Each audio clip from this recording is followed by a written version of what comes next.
उत्तरकाशी के सिलक्यारा टनल हादसे का आज 13वां दिन। 41 मजदूरों को आज दोपहर तक निकाले जाने की संभावना। टनल में ड्रिलिंग कर रहे हैं ऑगर मशीन का प्लेटफॉर्म टूटा। कल 50 मीटर की ड्रिलिंग के बाद रोकना पड़ा। टनल में ऑगर मशीन के प्लेटफॉर्म की रिपेयरिंग का काम जारी। महज 10 मीटर की ड्रिलिंग का काम अभी बाकी है। उत्तराखंड के सीएम पुष्कर सिंह धामी मौके पर मौजूद। फंसे हुए मजदूरों से बात करके उन्हें जल्द बाहर निकालने का भरोसा दिया। यह ऑपरेशन युद्ध की तरह है, समय सीमा में नहीं बांध सकते। उत्तरकाशी टनल रेस्क्यू ऑपरेशन पर एनडीएमए का बयान। रेस्क्यू ऑपरेशन का केंद्रीय मंत्री वीके सिंह और सीएम धामी ने ली समीक्षा। टनल के अंदर जाकर जायजा भी लिया। रेस्क्यू पर बोले इंटरनेशनल टनल स्पेशलिस्ट आर्नोल्ड डिक्स, हम फंसे मजदूरों को बिल्कुल करीब पहुंच चुके हैं। जम्मू कश्मीर के राजौरी में सुरक्षा बलों और आतंकवादियों के बीच मुठभेड़ जारी। सेना के 2 ऑफिसर शहीद, 5 जवान शहीद हुए। सुरक्षा बलों ने अब तक लश्कर तोयबा के 2 आतंकवादियों को ढेर किया है। एक आतंकवादी की पहचान पाकिस्तानी के तौर पर की गई है। सेना के प्रवक्ता के मुताबिक मारा गया पाकिस्तानी आतंकवादी लश्कर का कमांडर था। राजौरी में आतंकवाद को फिर से रिवाइव करने के लिए आया था। मुठभेड़ में सेना के 1 मेजर और 1 जवान घायल। सुरक्षा बलों ने कालाकोट के पूरे इलाके की घेराबंदी की। शहीद कैप्टन शुभवन गुप्ता का पार्थिव शरीर उनके घर आगरा लाया गया। बीजेपी सांसद राजकुमार चहर ने श्रद्धांजलि दी। शहीद कैप्टन एमबी प्रांजल का पार्थिव शरीर आज बेंगलुरु लाया जाएगा। मंगलुरु के रहने वाले कैप्टन प्रांजल को दी जाएगी श्रद्धांजलि। इजरायल हमास के बीच आज से 4 दिन का सीज फायर लागू, कतर के प्रवक्ता ने ऐलान किया। इजरायल और हमास के बीच सीज फायर के दौरान हर एक हमले पर होगी रोक, हवाई और जमीनी कार्रवाई पर होगी लागू।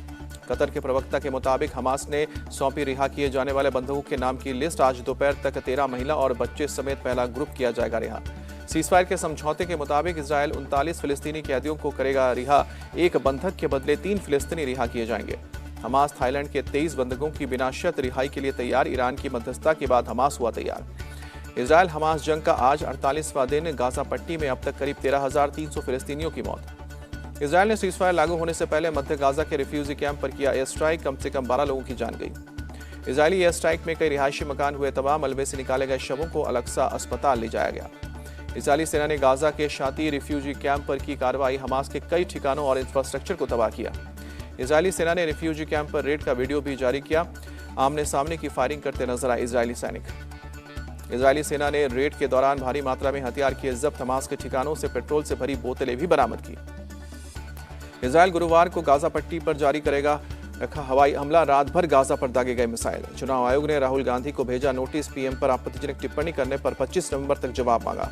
सुप्रिया सुले ने राहुल को बताया मजबूत नेता। कहा कि चुनाव आयोग को गौरवपूर्ण जवाब देंगे। दिल्ली में आज चुनाव आयोग के सामने एनसीपी के दोनों गुटों की सुनवाई होगी। दोपहर 12 बजे सुनवाई। शरद पवार, अनिल देशमुख, सुप्रिया सुले चुनाव आयोग के सामने पेश होंगे। अजित पवार गुट के से प्रफुल्ल पटेल और सुनील तटकरे रहेंगे मौजूद। केंद्रीय गृह मंत्री अमित शाह का आज तेलंगाना दौरा। निजामाबाद में दोपहर 12:30 बजे जनसभा को संबोधित करेंगे। अमित शाह आज 3 विधानसभा में करेंगे रोड शो। राजेंद्र नगर, सेरीलिंगम पल्ली और अमरपेट में करेंगे वोट की अपील। बीजेपी अध्यक्ष जेपी नड्डा आज दोपहर खजूरा नगर विधानसभा में जनसभा को संबोधित करेंगे। सिकंदराबाद और मुशीराबाद में भी रोड शो करेंगे। रक्षा मंत्री राजनाथ सिंह आज हैदराबाद में संभालेंगे प्रचार की कमान। मेडशल, कारवा और कैंटोनमेंट एरिया में जनसभा को संबोधित करेंगे। तेलंगाना में कांग्रेस के चुनाव प्रचार की कमान आज संभालेंगी प्रियंका गांधी। सुबह 11:30 बजे पालकुर्थी में करेंगी जनसभा। प्रियंका गांधी दोपहर 1:30 बजे हुस्नाबाद में करेंगी रैली। कोडागुडम में दोपहर 2:30 बजे जनसभा को संबोधित करेंगे। एआईएमआईएम चीफ असदुद्दीन ओवैसी आज करेंगे डोर टू डोर प्रचार। दोपहर 3 बजे से दीवान देवड़ी और जामिया निजामिया में करेंगे जनसभा। एआईएमआईएम नेता अकबरुद्दीन का दावा तेलंगाना में कांग्रेस की नहीं केसीआर की सरकार बनेगी। पुलिस वाले को धमकाने पर अकबरुद्दीन ने दी सफाई। कहा कि मेरे बयान का गलत मतलब निकाला गया। देवगढ़ में कांग्रेस पर बरसे पीएम मोदी। कहा कि राजस्थान को दंगों, भ्रष्टाचार और पेपर लीक में नंबर 1 बनाया। पीएम ने फिर की भविष्यवाणी। 3 दिसंबर को बनेगी बीजेपी की सरकार। गहलोत सरकार के अच्छे कामों को आगे बढ़ाने की भी बात की। राजस्थान के धौलपुर में सीएम योगी की रैली। कहा कि कांग्रेस ने रामकृष्ण के वजूद पर सवाल उठाया। यह सनातन धर्म मानने वालों का सबसे बड़ा अपमान। सीएम योगी ने कहा कि यूपी में डबल इंजन की सरकार में बन रहा है राम मंदिर। 22 जनवरी की तारीख तय हो गई है। सीएम गहलोत को भरोसा। कहा कि राजस्थान की जनता हमारे साथ। बीजेपी ने लोगों को बरगलाया।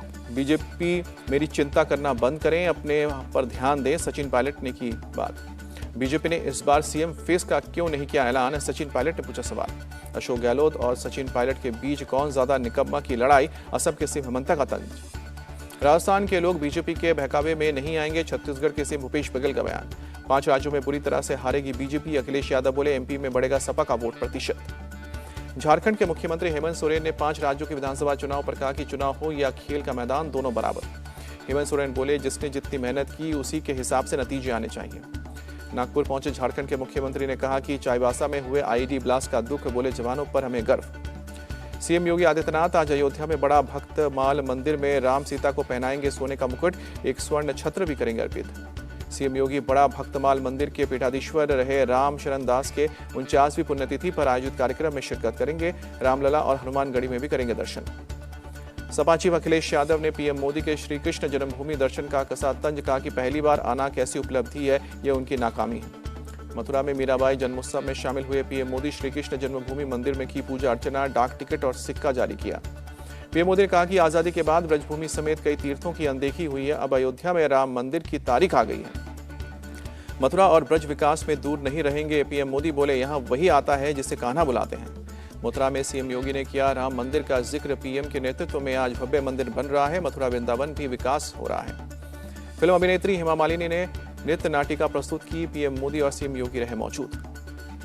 हेमा मालिनी ने अपने कार्यक्रम में कहा कि मुझे खुशी है कि प्रधानमंत्री ब्रज में आए और ब्रजरज में हिस्सा लिया। दिल्ली में बीजेपी सांसद अनिल बलूनी के घर पर इगास उत्सव का समारोह, केंद्रीय गृह मंत्री अमित शाह और एनएसए अजीत डोभाल शामिल हुए। इगास उत्सव में पहुंचे गायक जुबिन नौटियाल, स्वामी चित्तानंद सरस्वती और गीतकार प्रसून जोशी ने भी शिरकत की। हलाल उत्पाद के बैन पर बोले अखिलेश यादव, बीजेपी हमेशा नफरत और आपसी मतभेद फैलाने वाले काम करती है। मुख्य मुद्दा बेरोजगारी और महंगाई है। केरल के गवर्नर आरिफ मोहम्मद खान ने हलाल उत्पाद बैन को ठहराया जायज, कहा कि हलाल खाने पर प्रतिबंध नहीं है, उत्पादों पर शब्द का गलत इस्तेमाल रोका है। एक्टर प्रकाश राज 100 करोड़ के पूंजी घोटाले और धोखाधड़ी मामले में फंसे। मनी लॉन्ड्रिंग केस में ईडी ने भेजा समन। ईडी ने प्रकाश राज को Pranav jewellers money laundering case में किया है तलब। चेन्नई के ईडी ऑफिस में 10 दिन के अंदर पेश होने को कहा है। महुआ मोइत्रा केस के बाद बदला नियम, लोकसभा सचिवालय का निर्देश, सिर्फ सांसद ही कर सकेंगे ऑनलाइन सवाल सबमिट। निशिकांत दुबे ने संसद की गोपनीयता को लेकर किया पोस्ट, कहा कि महुआ मोइत्रा का केस चोरी और सीनाजोरी का उदाहरण। महुआ मोइत्रा को लोकसभा से हटाने की योजना बन रही है। ममता बनर्जी का बीजेपी पर निशाना। वर्ल्ड कप का फाइनल ईडन गार्डन्स या फिर वांखड़े में होता तो हम जीत गए होते, पश्चिम बंगाल की सीएम ममता बनर्जी का बयान। यूपी के बुलंदशहर में एक गद्दा बनाने वाली फैक्ट्री में लगी भीषण आग, दूर से नजर आई आग की लपटें। आग की सूचना मिलते ही मौके पर पहुंची फायर ब्रिगेड की दर्जनों गाड़ियां, घंटों की मशक्कत के बाद आग पर काबू पाया। गद्दा फैक्ट्री में किसी के हताहत होने की खबर नहीं, आग लगने के कारणों की हो रही है जांच। तेलंगाना में चुनाव से पहले हैदराबाद में पुलिस के हाथ लगी बड़ी कामयाबी। गाचीबावा वाली इलाके में एक कार से 5 करोड़ रुपए बरामद किए गए। पुलिस ने बेनामी कैश इनकम टैक्स विभाग को सौंपा। कार और कैश के मालिक की अभी तक जानकारी नहीं है, पुलिस जांच कर रही है। तमिलनाडु के चिंगलपेट्टू में हुई बारिश की वजह से 3 झील ओवरफ्लो, लगातार बह रहा है पानी। झील के ओवरफ्लो होने से लोगों में खौफ, आसपास के इलाकों में आया पानी। कर्नाटक से तमिलनाडु के होसूर के जंगल में आए 30 से ज्यादा जंगली हाथी, आसपास के गांव में दहशत में लोग। वन विभाग ने 10 से ज्यादा गांव के लोगों को किया सतर्क, जंगली हाथियों से सावधान रहने की चेतावनी दी। दक्षिण यूक्रेन के खेरसॉ में एक गांव पर रूस का रॉकेट अटैक, अब तक 3 लोगों की मौत, 5 घायल। दक्षिण यूक्रेन में एक रूसी पत्रकार की मौत, रूस के कब्जे वाले इलाके में हुए ड्रोन अटैक में जान गई। नेपाल में फिर उठी राजतंत्र को बहाल करने की मांग, पूर्व राजा के हजारों समर्थकों ने काठमांडू की सड़कों पर प्रदर्शन किया। प्रदर्शनकारियों ने पूर्व राजा ज्ञानेंद्र के समर्थन में की नारेबाजी, पुलिस के रोकने पर झंडे लेकर शहर के बीच घुसने की कोशिश की। पुलिस ने प्रदर्शनकारी पर किया लाठीचार्ज, भीड़ को तितर-बितर करने के लिए आंसू गैस के गोले और वाटर कैनन का इस्तेमाल किया। पुलिस ने बल प्रयोग में कुछ प्रदर्शनकारी हुए घायल, प्रशासन ने शहर के अहम जगहों पर प्रदर्शन किया। आयरलैंड की राजधानी डबलिन में एक स्कूल के पास चाकूबाजी की घटना, 3 बच्चों सहित 5 लोगों की गंभीर रूप से हालत। अमेरिका के इंडियाना में एक छोटा विमान क्रैश हुआ, हादसे में पायलट की जान गई। भारत ने ऑस्ट्रेलिया को 5 मैचों की T20 सीरीज के पहले मुकाबले में 2 विकेट से मात दी, सीरीज में 1-0 से बढ़त। ऑस्ट्रेलिया ने पहले बैटिंग कर 209 रन का टारगेट दिया। भारतीय टीम ने अंतिम ओवर में दर्ज की जीत। भारतीय टीम ने T20 इंटरनेशनल में सबसे बड़ा रन चेस किया, सबसे ज्यादा 200 से ज्यादा रन चेस करने का रिकॉर्ड भी बनाया। सूर्य कुमार यादव ने पूरा किया छक्कों का शतक, बतौर कैप्टन जीत के साथ शुरुआत। टीम इंडिया की ओर से कैप्टन सूर्य कुमार यादव ने 42 बॉल में 80 रन बनाए। ईशान किशन ने 58 रन की पारी खेली। रिंकू सिंह ने एक बार फिर मैच को बेहतरीन अंदाज में फिनिश किया, 14 बॉल पर 22 रन बनाए। ऑस्ट्रेलिया के लिए जॉश इंग्लिश ने जड़ा शतक, स्टीव स्मिथ ने लगाई 50। ऑस्ट्रेलिया पर जीत के बाद बोले कैप्टन सूर्य कुमार यादव, कप्तानी का सारा बोझ ड्रेसिंग रूम में छोड़ दिया। ऑस्ट्रेलिया पर जीत के बाद किशन ने कहा कि हमने बेस्ट परफॉर्म किया, रिंकू सिंह की तारीफ भी की। भारत की जीत पर फैंस ने मनाया जश्न, इंडिया इंडिया के लगाए नारे, तिरंगा झंडा भी लहराया। राहुल गांधी की पनौती वाले बयान पर मोहम्मद शमी ने दिया बयान, कहा कि कंट्रोवर्सी वाले सवाल समझ में नहीं आते। रणबीर कपूर और रश्मिका मंदाना की आगामी फिल्म एनिमल का ट्रेलर रिलीज हुआ। पिता के प्यार में जानवर बन बैठे बेटे की कहानी। विलेन के तौर पर बॉबी देओल का खूंखार लुक, रणबीर के पिता के रोल में नजर आएंगे अनिल कपूर। 1 दिसंबर को रिलीज होगी फिल्म।